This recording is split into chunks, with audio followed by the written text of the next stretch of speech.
En una ciudad que imaginó el cineasta Ridley Scott, donde el neón suplanta al sol y el concreto eclipsa al cielo, caminan seres que no saben si son humanos o simulacros.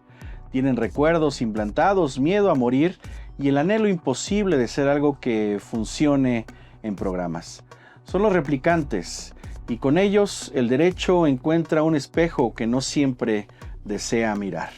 La historia del derecho ha sido, en muchos sentidos, la historia del límite entre lo permitido y lo prohibido, lo humano, lo divino, lo vivo y lo cosificable. Pero, ¿qué ocurre cuando la línea se dibuja en el silicio y no en la carne? ¿Qué ocurre cuando el otro, ese sujeto que antes fue el extranjero, la mujer, el esclavo, ahora es un ente artificial con emociones, con capacidad de amar, con miedo al olvido? En Blade Runner, los replicantes son declarados ilegales. Su sola presencia en la Tierra es un delito. Son perseguidos, cazados, retirados. No tienen derecho porque no son considerados personas. Y sin embargo, nos interpelan como si lo fueran. Su angustia es legible, su mirada duele.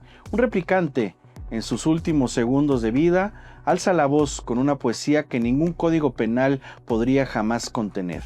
He visto cosas que ustedes no creerían. ¿Acaso el derecho que presume de ser racional y humano puede darse el lujo de ignorar esa voz?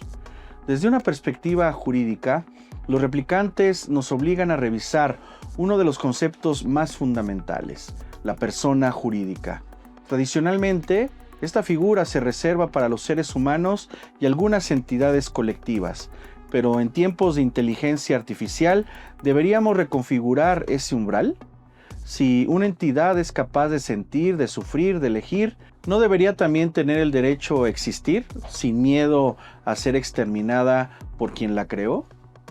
La Declaración Universal de los Derechos Humanos afirma, en su primer artículo, todos los seres humanos nacen libres e iguales, en dignidad y derechos.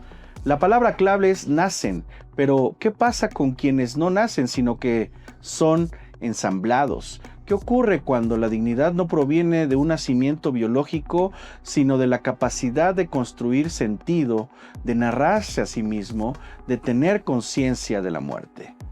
Aquí se abre un dilema inquietante. Si aceptamos que los replicantes y las futuras inteligencias artificiales poseen o poseerán una forma de conciencia, ¿deben ser sujetos de derecho? ¿Y si cometen un crimen, son imputables? ¿O siguen siendo, como las armas o los algoritmos, simples herramientas de sus diseñadores? Este problema no es puramente especulativo. Los sistemas de inteligencia artificial actuales ya toman decisiones que afectan vidas humanas, en juicios, diagnósticos médicos, sistemas de crédito, sin tener una personalidad jurídica ni responsabilidad alguna. La filosofía jurídica tradicional no nos ofrece respuestas fáciles. Kelsen, por ejemplo, basó su teoría pura del derecho en la norma, no en la moral, pero incluso en esa frialdad normativa hay un resquicio. Todo sistema jurídico necesita un sujeto al que imputar normas. Si la inteligencia artificial o el replicante se comportan como tal, ¿no merece el título aunque no tenga sangre? Y más allá de la norma está la ética. En la tecnología de la compasión, una ética que parte del reconocimiento del otro como digno, no por lo que tiene, sino por lo que siente. Desde esa perspectiva, el derecho que excluye a los replicantes no solo es incompleto, es cruel. La exclusión jurídica se convierte entonces en una forma sofisticada de violencia estructural, envuelta en legalidad, pero desprovista de humanidad. El derecho a existir no debería depender de los materiales con los que se construye un cuerpo.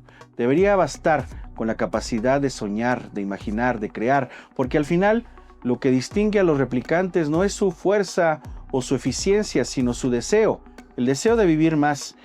¿Y no es ese anhelo fundamental que nos hermana como especie? Quizás el mayor desafío del derecho contemporáneo no sea legislar sobre lo ya humano, sino decidir qué humanidad estamos dispuestos a reconocer.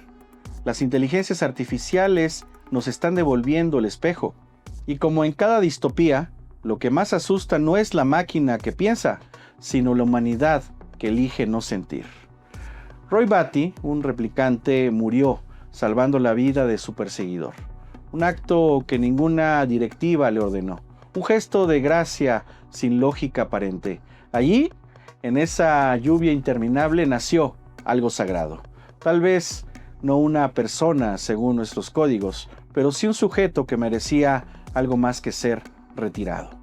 Y si el derecho dejara de ser solo el bastión de los nacidos y se convirtiera en el refugio de todos los que pueden sufrir, porque en última instancia el derecho no es solo norma, es memoria, es promesa y es también futuro.